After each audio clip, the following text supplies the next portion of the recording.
Samsung released the A23 a couple days ago and it just became available here, so I picked one up for 119,000 naira. It is the 64GB variant, and for that price, in the box you get the phone, charging brick, USB-C cable, user manual, and a SIM ejector pin. So no pre-applied screen protector, no TPU case, typical of Samsung, but surprise surprise, there are no wired earphones.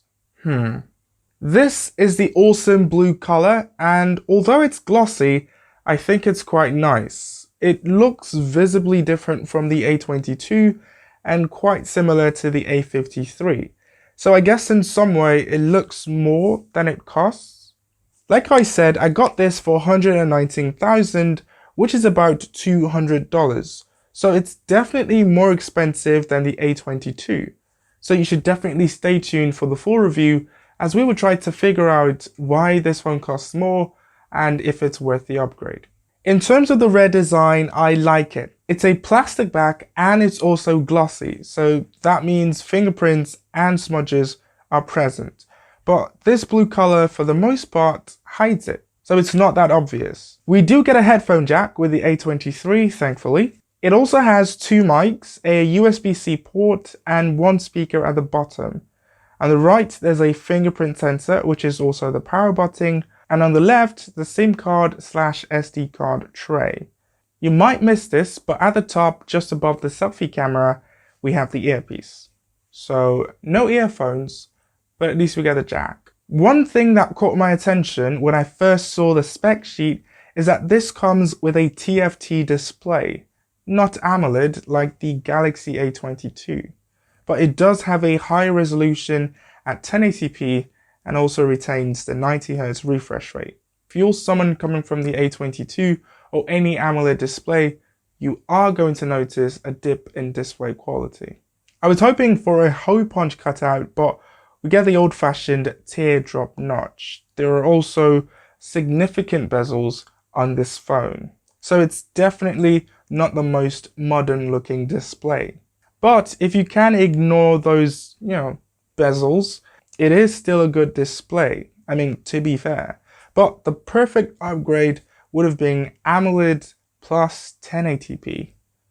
Why didn't you do that, Samsung? Internally, we get the Snapdragon 680 chipset with the Adreno 610 GPU. The 680 is a 6nm chipset, so it should be more efficient and powerful than the G80 on the Galaxy A22. At least that's what benchmarks suggest. So better CPU performance, identical really in gaming, but look at the improvements to battery life. I will be testing all that out, especially the battery life, in the full review. It comes with up to 8GB of RAM and 128GB of storage. It also comes out of the box with Android 12 and One UI 4.1. It's the first Android 12 device I'm testing, so I'm excited to check it out. And also, Samsung is promising 3 years of software updates on the A23, along with 5 years of monthly security patches. For the cameras, we get a 50MP wide, 5MP ultra wide, and a 2MP macro and depth sensor. The selfie camera is 8MP. The main and ultra wide are definitely different from the A22, but it looks like we get a worse ultra wide on the A23. I took a couple photos on this phone, and yeah, just like the A22, I think they are probably the best at this price point, but I will be testing the cameras in different lighting conditions and all of that in the full review. So if I haven't convinced you already, subscribe so you don't miss the full review.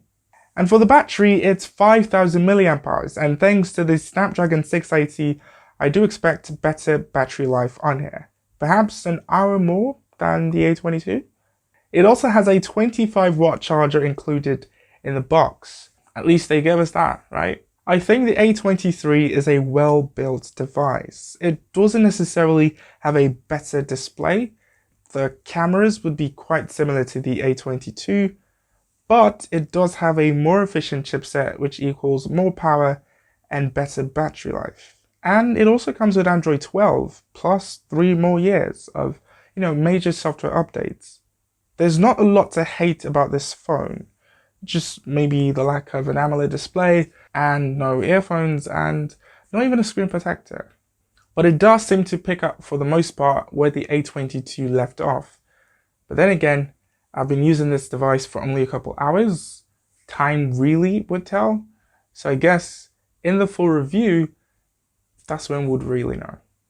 Thank you guys for watching, and I'll see you when you see me.